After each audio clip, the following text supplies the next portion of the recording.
Well, hello. Welcome to another day of Vlogmas. One of the reasons why I started this channel was to share my freelance life and to document my journey. This is slash was, because it's December now, my fourth year as a freelancer, full-time fourth year in a row. And man, that's so crazy because I still feel the imposter syndrome of like, what am I doing? I'm just one person. If you follow me, especially on Instagram, that's where I share most of these things. In 2022, I made my first hire.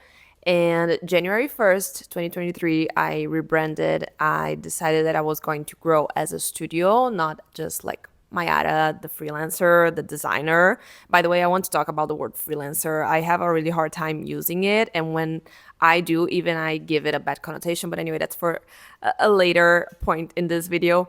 I felt like that was the logical step to take to become a small studio, a small team. I realized that it's not for me. I do not want to have people working with me full time, like actual employees. I do work with freelancers from time to time, but no, I do not want to grow a studio.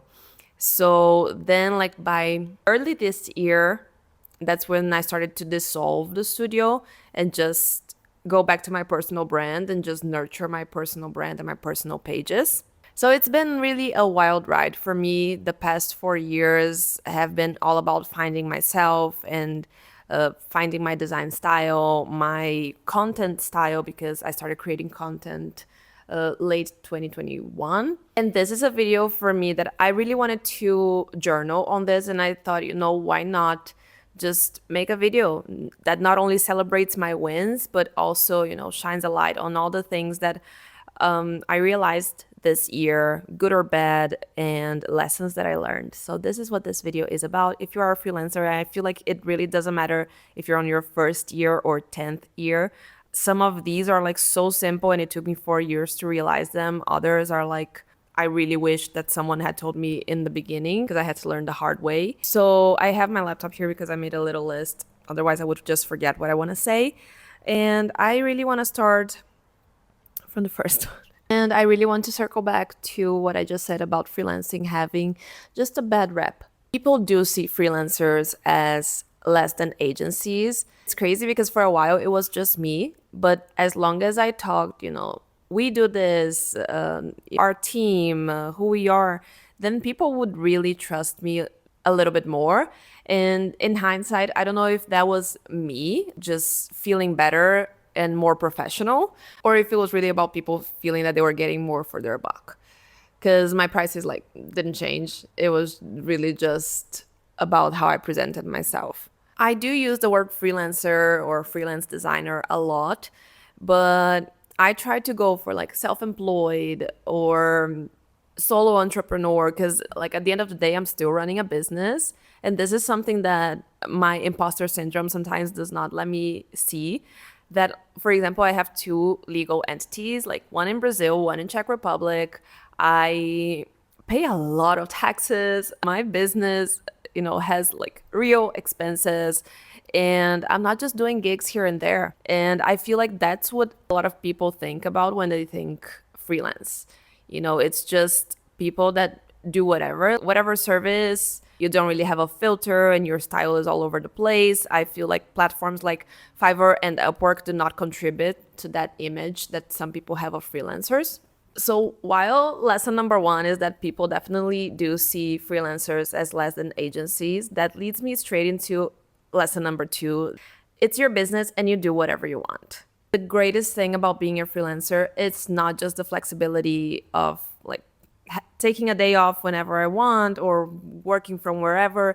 It's really being able to pivot and to change paths and to change projects and work with people from all over the world and very different people. And that's exactly what I did. I wanted to try the design studio direction. I did that. I realized it's not for me. I did spend a lot of money, kind of wasted a lot of money, to be honest. Then I went back to my personal brand and I started creating content again and showing up as myself and super authentically.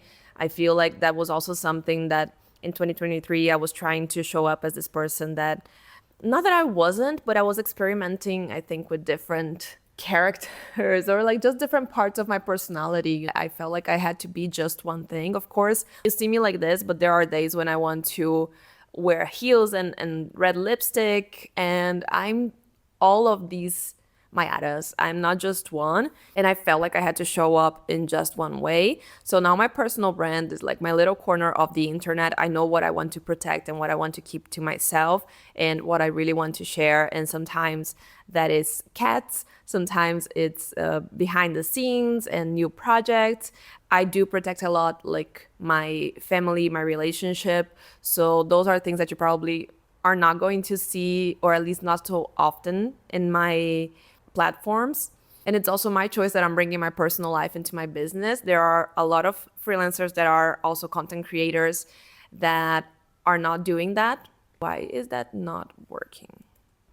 And I know I said I wasted money with my design studio, but now that I'm moving on to the third one, I realize that a lot of these I learned because of it. So, not really wasted money. That's another lesson, but that doesn't count.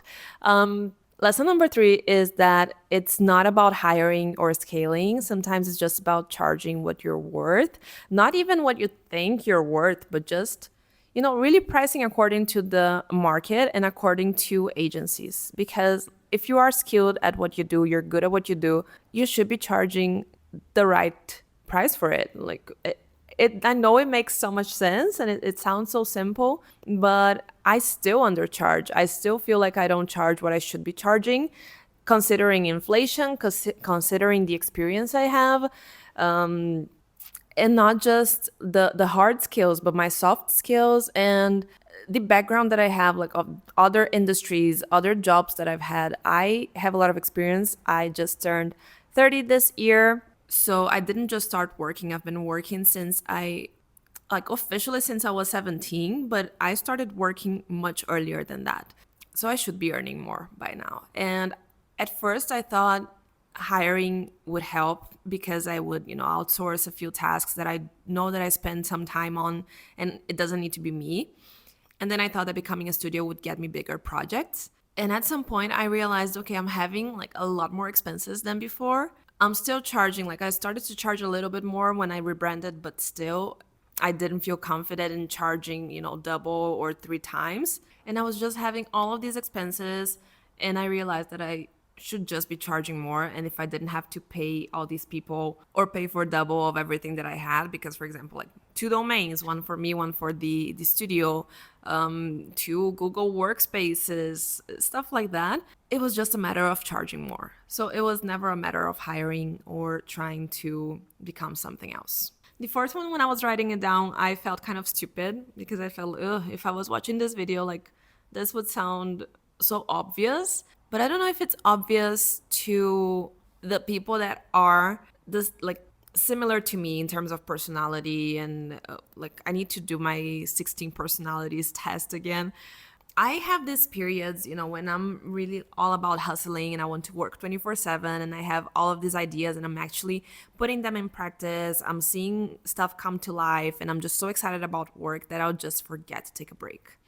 It's not like I don't get tired. I just do not feel like I need a break. And then, of course, like after this period passes, like it can go on for months for real. But after that goes away, then I realized, okay, I should have just forced myself to take a day off a week. Like it doesn't need to be a lot. I don't need a long vacation. But then because I did that for 6 months in a row, now I do feel like I need a vacation that's at least 4 weeks long. And that's kind of what's happening right now. I feel like I've gotten back some of my energy and I'm resting a lot more lately, but I still feel like I need to take a step back from work just because I was grinding for the past year and a half. I do not remember the last time I took a vacation. The times I traveled abroad, even to my favorite place in the world, New York City, I was still working. Of course, not the same amount of hours, but I was like, I had work in the back of my mind. And that's not healthy. Oh my God, what a revelation, what a realization. It took me like 4 years of freelancing to realize that I have to force myself to take a break. It doesn't matter if I don't feel tired. If I've been working for 2 weeks in a row, my body will feel it. my mind will probably start feeling it even if I don't see it immediately. And sometimes it sucks because it's when I'm resting that I have my best ideas, and I'm a very impulsive person. So I just want to, get out of bed and go and do it. But I need to write things down and then come back to it later. And it's because I'm getting that rest that I'm probably getting these ideas. So I just need to find a way to connect that feeling to it and rest. Oh my God, why is it so difficult to rest? I did, like, for a while feel what a lot of people say they feel when they try to rest, and it's that they're not being productive, they need to be doing things.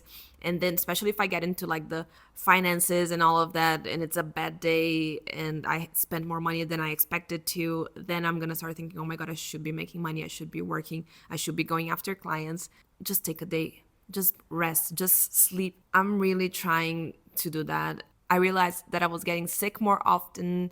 I wasn't feeling creative. I didn't like the work I was doing, and it was not because it wasn't good, to whatever standards, like to the client standards, or even like to a general public standard. It was just because I didn't find joy in what I was doing because I was so tired. So get rest, take a vacation, say no more often. I'm learning all of that as I go, but I'm definitely so much better at it than I was last year. And my final lesson is a very positive one. I mean, I think all of these, they're positive. I learned them, so now I'm here. But my last one is that freelancing is where I really thrive. Again, I think it's just a personality thing, but ever since I was a teenager when I got my first job, I could never see myself for long at a place, and I quit so many jobs impulsively when I shouldn't have quit it sometimes.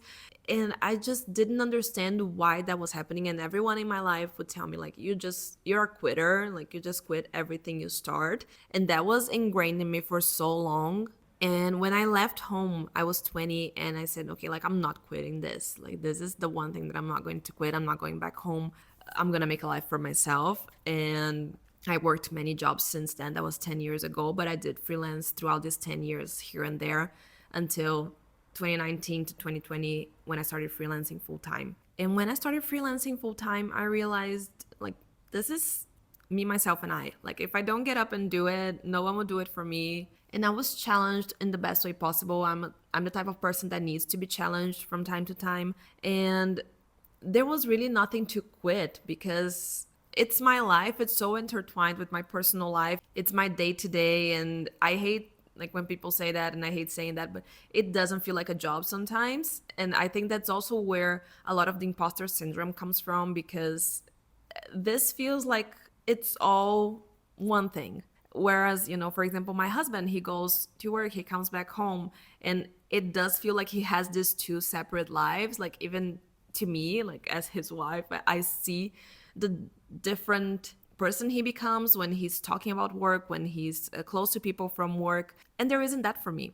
I think the fact that I have like a big rotation of projects and I work with a lot of different clients, that really helps as well, because my biggest issue with jobs I've had in the past is just doing the same thing every single day. And even when a project goes on for too long, I have to take a break. Like, I recently took a week of a project that I was working on with this client because we've been working on it for months now, and I was like, I don't have anything new to bring into this, so I'm gonna take a step back and we'll, catch up next week. And the fact that I get to say that, like, I don't need to ask permission, all of that, it just makes me realize that this is what I'm meant to be doing. Not a lot of people know this, but early this year in January, like mid-January, I started working for an agency here in Prague full time, because I was trying to figure out, what I really wanted to do. Hey, hi, I'm making a video. Okay, yeah, he wants to be the start of the video. That's okay. There's no better way to end the video than like this. And I went to work as a content creator for them. So I was, making videos, editing, all of that, which is something that I really, really love, sometimes even more than design. So I really felt like that was the perfect situation for me, at least for a while. And I remember, like, during the interview, he was like, so tell me about your ambitions, your long-term plans. And I was like, I don't have one. Like, I don't have ambitions at the moment. I just want to come in and do the work. And I still got a job. It just goes to show that you need to be like transparent and honest. But they are actually my clients now because it didn't work for several reasons. But I think the main one was just me realizing that I tried it.